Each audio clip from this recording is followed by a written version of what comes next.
everyone. My name is Ryan Cam, and welcome to the beginning of the Phillips Project. Myself and Jacob Collins from 3D Movie Cinema are going to be reviewing all of Todd Phillips's directed movies in honor of Joker Folie à Deux coming to theaters in the beginning of October.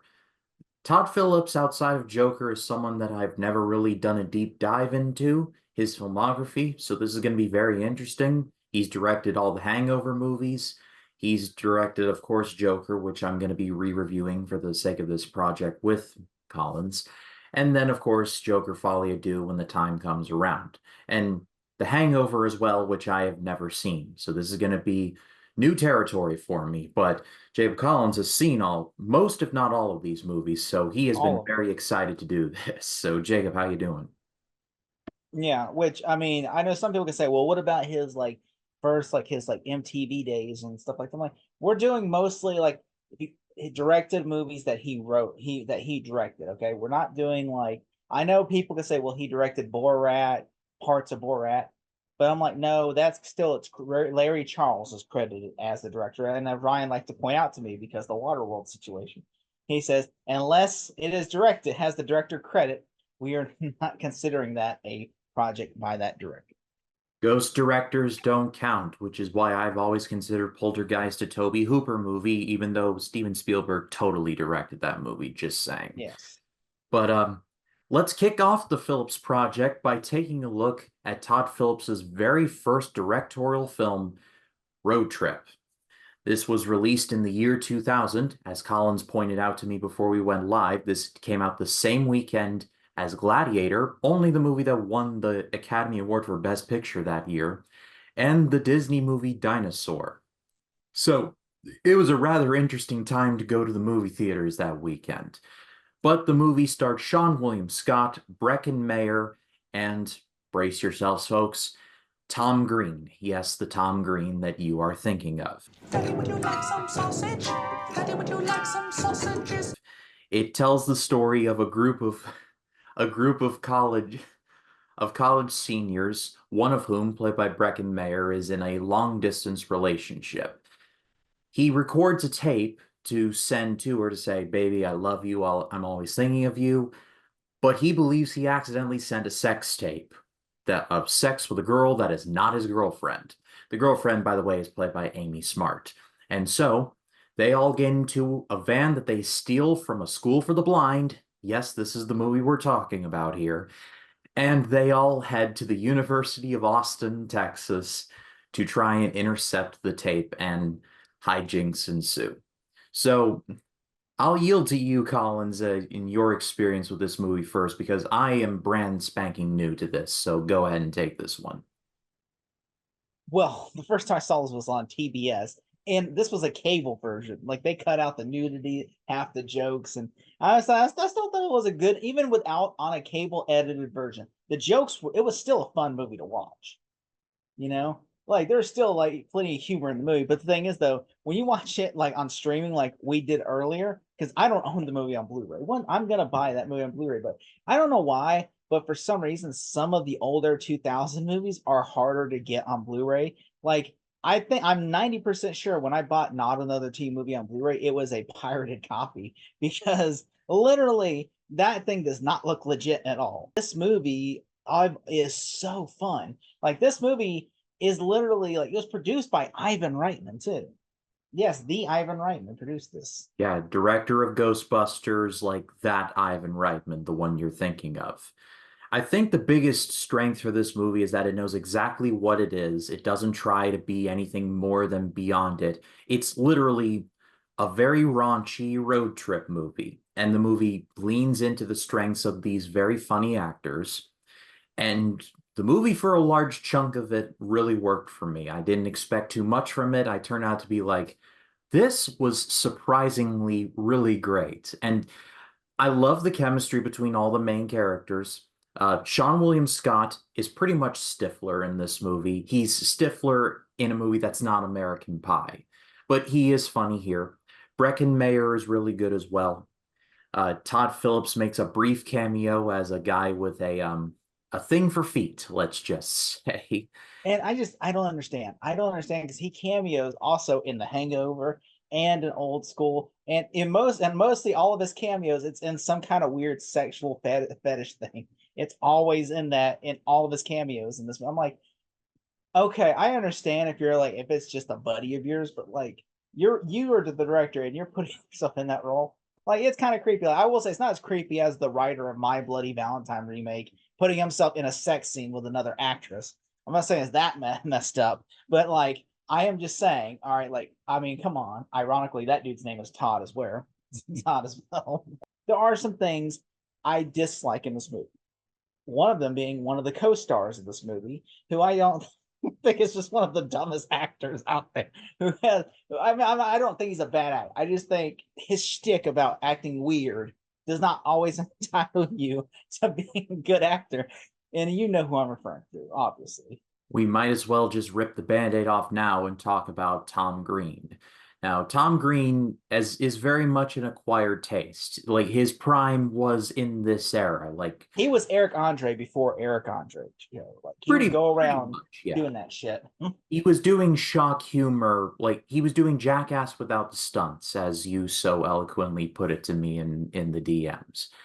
Your mileage on this movie in his involvement in the movie is really going to vary on your tolerance for him.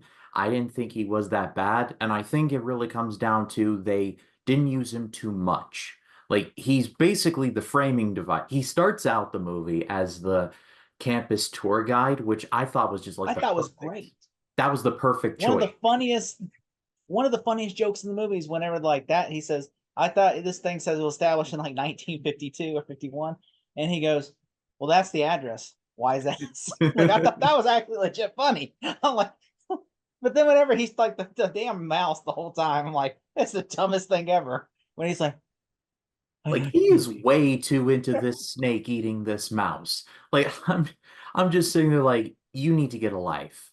Like you desperately need to touch some grass. But his character comes in the clutch, like jumping way ahead to the end, where Breckenmayer's girlfriend gets the tape, she is playing it. It's like, what do you want in a woman? And Breckenmayer's like, oh no. It's like, I need to tell you. And then the tape cuts, and then it's like, hello? Hi, who is this? So pretty much saves Breckenmayer's skin. They do break up though, like literally seconds later for unrelated reasons, but that was just funny to me.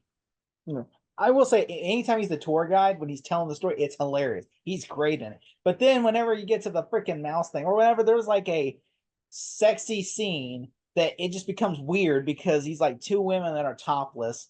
It's like first you should kiss each other. I'm like, oh, here we go, a sex scene, and then they're naked, and all of a sudden he goes, "You should grab my nipple," and grab. And then he grabs all three creatures' nipples, and he goes, "You see that? You see that? We're feeling each other's nipples." And I'm like, "What the fuck is this?" Like he just took something sexy and made it weird. Like what? I'm just saying, like something like Tom Green is like literally can just find some way to make something weird. Just not even like, especially whenever he's just they're playing the guitar, and you're just like, if you were to take Tom Green out of this movie, would the movie change that much? Not particularly, no. I feel like because Tom Green had the Tom Green show, I'm sure somebody somewhere was like, we need to get that Tom Green guy involved in something, like something somewhere. He doesn't even go with them either. He stays there with them like in another world. This he would have been the one like this is literally. I guarantee you, Todd Phillips probably was like, "We're not bringing him with us because this is not plane, trains, and automobiles for Tommy." He would just screw them over every chance, and he didn't want. I appreciate that they didn't do that cliche where it's like, oh, you have the annoying guy come and he creates all these hijinks. And instead, like they're really, it seems like everything that happens in this movie is because of their own their own what's that word I'm looking for? Their Their own own like overconfidence. misplaced bravado, if you will. Yeah. Yeah, they're overconfidence about their so like, oh, I can take this car and just drive it over a bridge. Like Just they like drive over the bridge and then the car explodes. They're all out of it, but I'm like, there's no way. And then sure enough, the car explodes. Pisses DJ Qualls' dad in the movie off to no end, played by Fred Ward, who it plays Remo Williams in one of my earliest movie memories in the movie Remo Williams, The Adventure Begins. So it was very nice to see him. DJ Qualls in this movie is kind of an animal. Like I was laughing my head off with the stuff with him and Rhonda. Like the stuff with Rhonda, I was just like, this is so surreal, and I kind of love the movie is doing this. What was the joke I told you about that made me laugh last night? There was a joke I texted you. What was it? I said that made me like chuckle.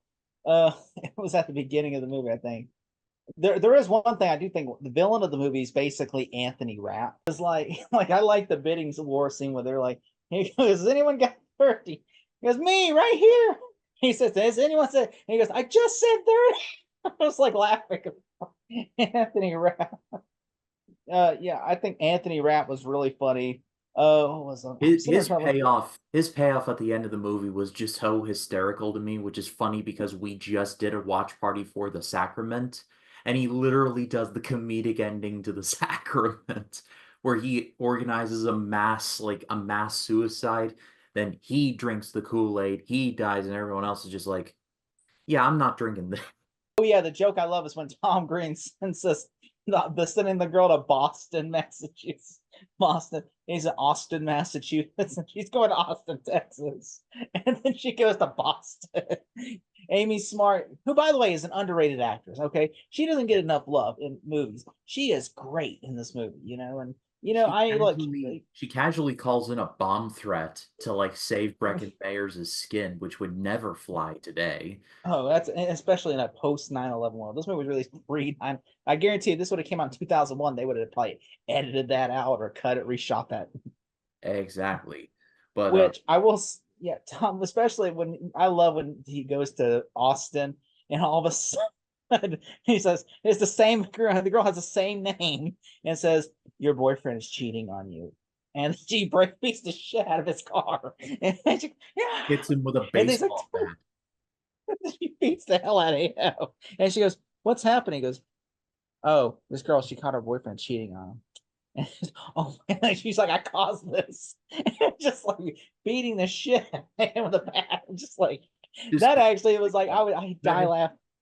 She's like, leaves. Doesn't even try to stop it. She just leaves. Like, which I also like whenever they go to the diner and he's like, yeah, can I get this gun? Then the shit that would inspire Ryan Reynolds waiting, where this guy just goes, Horatio Sands from SNL just takes it and goes, and then puts it in his pants. yeah, like both in the back and the front, and I'm just sitting there like that is disgusting. Then he eats it and goes, I kind of think he broke character, like he knew because he like he broke character, but he just says Had to have too known. He had to. because there's no way he could have ate that and went like this, like and instead he just like he's eating like he's about to start laughing and like I just thought like everybody else was like just and I will say this the only thing I also don't like is I feel like Bracken Myers who was a good actor I just feel like he was not a strong enough like performance compared to like Sean William Scott everybody else in this movie even the pothead which I will say they write him more complex than anyone in this movie because he's philosophical and everything else and rather than like he's not just a cliche like hey man like Cheech and Chong like or Jay and Silent Bob he's like hey man he's like look I'm gonna tell you I'm like I kind of was thinking is he even a pothead because it's like there's no way like just he's too like I just did not believe that part. So I'm like, I've met potheads. I don't think this dude comes off way too intelligent. Yeah, it's a strange flex. He kind of comes off as like Matt Riddle, like someone who's clearly into pot, but he can clearly like kick your ass because he was in the UFC and WWE. So it's just weird choice. But I didn't necessarily it didn't kill the movie for me. I was just Yeah. like he Although was he like did the get him into most some shit whenever like a black fraternity, they go into a black fraternity. And they're like, you do realize this is a black fraternity, right? And he goes, I don't see stuff like that. That doesn't bother. Just like looking around like yeah, like Sean William Scott's like, and we're just gonna go. Like I did love the scene where everyone's dancing to It's Tricky by Run DMC. I love that song yeah. so much. So like when everyone's like entry to rock around to rock and then everyone's like just break dancing. I love that scene. I loved it so much. Yeah, I also like whenever the girl was sitting on the bench and then the bench is all the way tilted over and DJ Qualls just sitting on the other side and he's just up in the air. I like that joke. I'm like, I like that. That was fun. Also, whenever, like, I don't know why I didn't laugh at this, but I thought it was like, it felt so Todd Phillipsy, where he has like half with whenever they're like looking for the car blows up and they're looking at the car and they're like, yes, me. I think someone got raped here, and they're like, why would you say that? And then the guy's just like, it happens. Which I'm like, that guy is in almost every single Top Phillip. Matt Walsh, he's in almost every single Top Phillip. He's there taking pictures. And then that says, we haven't found nothing. We found some books, and that's about it. Good news is we haven't found any semen yet, so that's good. Just like, He's way too into this. he's like, what? He's like, also, yeah, like, well, also, yeah. Then there's the blind. Yeah, he goes to the school. Stifler goes to the school to get the thing from blind. And then he goes, don't roll your eyes at me either. And then he goes, it's like, There's like it's like, there's like a couple blind jokes in there that I'm like, yep, that would never fly today. Like Breggenmeyer's like I don't want to know where you got that from, and Sean Moon Scott's like, I stole it. I'm like, I told you I didn't want to know. He didn't want to know. Why'd you tell him? yeah, yeah, and then they go to like a sperm bank because they're low on cash. And then like everybody, like he says, if you had done drugs in the last 24 hours, and then the first one, then it says, and then of course DJ Qualls is like, if you had sexual intercourse or masturbated in the last 20 years, well, I guess that would means me because I had sex. And then he's like, congratulations. He's basically called congratulations. And Like then then of course Stifler. I don't understand how that happened, but apparently that's a real thing that happens. Where like he goes, I need an extra hand, and it kind everybody's of in the. it kind of I like. it kind of seems like in terms of criticism, there's not really much we can say other than we could just quote our favorite scenes. But I think the grand overarching idea of this review is that this movie's just fun. Like the movie knows It's a exactly fun what movie. it is. It just is fun. Like it's about a The bunch of villain though, I don't like the villain. I thought the villain was just so like cliche villain, like where yeah. he's like he's just a creeper, like he just stalks Amy Smart, and then like he's just like, and then he does a black voice on the phone, oh, hello, and I'm just like, what? Like, yeah, I like Josh. He calls him and says, "Yeah, can I get my books?" And he, oh, I think so. Yeah, I'm like, come on, like, there's no way that like, you know, I do like you write die, Josh, die on his paper. Like I'm sure this is offensive to somebody in this moment. But I think grand scheme of things, I'm gonna give this a great rating. This was a ton of fun. Did not expect to like this as much as I did, but this was like for Yeah. directorial debuts and to think like where Todd Phillips's career is now, like he's directing Joker 2, and like this is just so bizarre. Like you would think like Todd Phillips would just do these movies for the rest of his career, but it's gonna be 80% of his filmography are these movies pretty type much of movie. from what I've researched, yes. And it's like Joker was the one that got him all the awards attention and all of the like people saying, "Hey, this Todd Phillips guy ain't too bad." I'm like, he's been directing for over a quarter century, but who cares? But I pass it off to all of you. What did you all think of Road Trip? Let us know in the comments. We'd love to read what you have to say. And next up in the project, we're going to be taking a look at his sophomore effort called Old School, starring Will Ferrell, who I am not a huge fan of, but maybe this is the one that'll change my mind.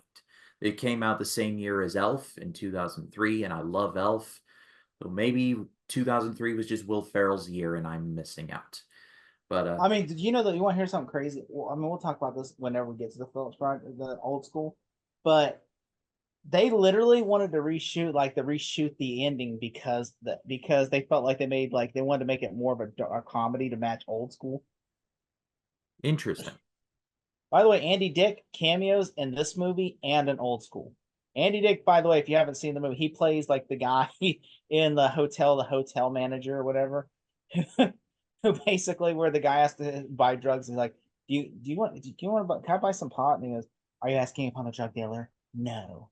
He starts saying bunch of crude stuff to him, And then then of course that's when the dad comes in later, and then he tries to be rude to him. He nearly breaks his arm. He has a cameo in this one. You will not believe, because you haven't seen it yet. You won't believe his cameo in the movie, which is freaking crazy. Yeah, in the Andy Dick with the Dick last name is a very apt last name. That's all I'm going to add to that. But Jacob Collins' channel is linked in the description. He's on this channel every week for small talk, and he's gonna be my co-host for this entire review series.